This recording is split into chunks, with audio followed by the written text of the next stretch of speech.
How are you. आज हम पढ़ेंगे बच्चों अपनी कहानी मित्तल की करामात पार्ट 16 का अगला भाग।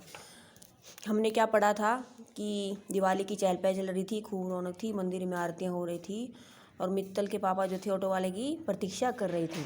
और वह नहीं आया तो दूसरे ऑटो लेकर वो रेलवे स्टेशन चले गए। अब आगे पढ़ते हैं। इधर सब घर के काम में लगे हुए थे। मित्तल और उसकी बड़ी बहन घर में दीपक जला रही थी। माँ ने मित्तल की बड़ी बहन को पड़ोस में किसी काम से भेज दिया। अब मित्तल अकेली घर में दीपक लगा रही थी और माँ कमरे का ख़राब बल्ब बदल रही थी। तभी ऑटो वाला अंदर आया। माँ ने उसे कहा कि बहुत देर से आए हो, अब ऑटो नहीं चाहिए। तो ऑटो वाला फिर भी कुछ देर तक वहीं खड़ा रहा, फिर बोला मुझे एक गिलास पानी पिला दो। मित्तल की माँ ने मित्तल से पानी लाने के लिए संकेत किया, इशारा किया माँ ने मित्तल को कि अंदर से एक गिलास पानी ले आओ। संकेत करना है नहीं, इशारा करना। मित्तल पानी लेने अंदर गई, तभी ऑटो वाले ने एक अन्य साथी ने अंदर आकर दरवाज़ा बंद कर दिया। जब मित्तल पानी लेकर आई तो उसने देखा कि ऑटो वाला माँ की गर्दन पर चाकू रखे हुए हैं। तो मित्तल जो है पानी लेके जब रसोई से बाहर आई तो उसने क्या देखा, ऑटो वाला गर्दन पर माँ की चाकू रखे हुए। ऑटो वाले ने मित्तल से कहा, देखो शोर मत मचाना, नहीं तो तुम दोनों को जान से हाथ धोना पड़ेगा। हाँ, जान से हाथ धोने यानी हम तुम्हें मार डालेंगे। बताओ अलमारी की चाबी कहाँ रखी है। तो वो पूछने लगे कि अलमारी की चाबी बताओ। मित्तल एक पल के लिए सहम गई, यानी सहम जाना यानी डर जाना, घबरा जाना। फिर साहस बटोर कर बोली, आप अंदर चलिए, हम ढूंढते हैं। फिर वो हिम्मत बटोर कर, अपना साहस बटोर कर, मतलब थोड़ा संभल कर बोली कि आप अंदर चलो, हम चाबी ढूंढ कर अभी लाते हैं।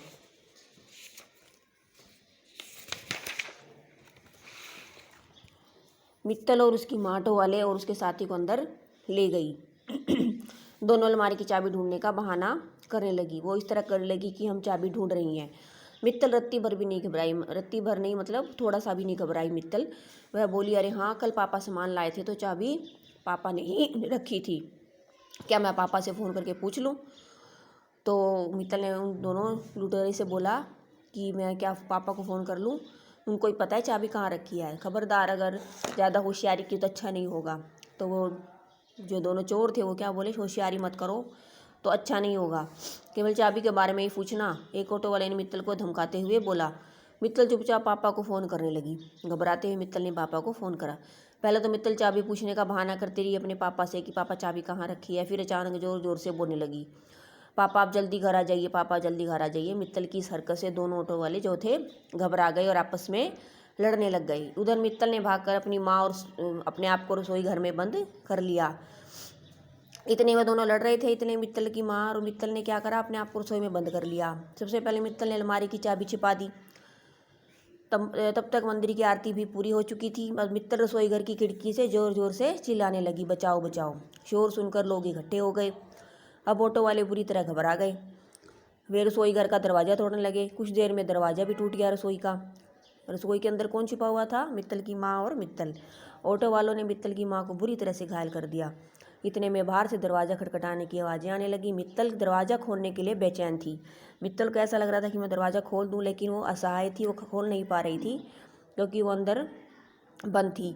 लेकिन ऑटो वाले ने उसकी गर्दन पर चाकू से कई वार किए, चाकू से उसके ऊपर कई वार किए, कई प्रहार करे और उसको बहुत सारे जख्म दिए, परंतु मित्तल निडर होकर उनसे लड़ती रही और अंत में उसने दरवाज़ा खोल दिया।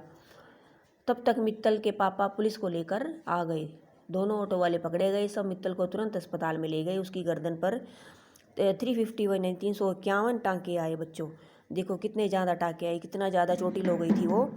सबने मित्तल के साहस और सूझबूझ की प्रशंसा की। उसकी बहादुरी के लिए उसे गणतंत्र दिवस पर गीता चोपड़ा पुरस्कार से सम्मानित किया गया। तो जो बच्चों बहादुरी दिखाते हैं उनको गणतंत्रता दिवस पर 26 जनवरी वाले दिन राष्ट्रपति के द्वारा पुरस्कार दिया जाता है। बहादुरी पुरस्कार जिसे बोलते हैं, यह उन बच्चों को दिया जाता है जो अपनी बहादुरी दिखाते हैं। तो इस पाठ से हमें क्या शिक्षा मिलती है कि इस कहानी के माध्यम से हमें साहस की भावना का बता रहे हैं कि किसी भी कठिन परिस्थिति आ जाए तो हमें घबराना नहीं चाहिए और उसका डटकर सामना हमें करना चाहिए। तो आपका ये जो लेसन है, चैप्टर जो आखिरी हमारा चैप्टर था, ये ख़त्म हो गया बच्चों। अब आप इसको अच्छे से रीड करेंगे, फिर हम इसके प्रश्न उत्तर और अभ्यास करेंगे। ठीक है बच्चों, बाय।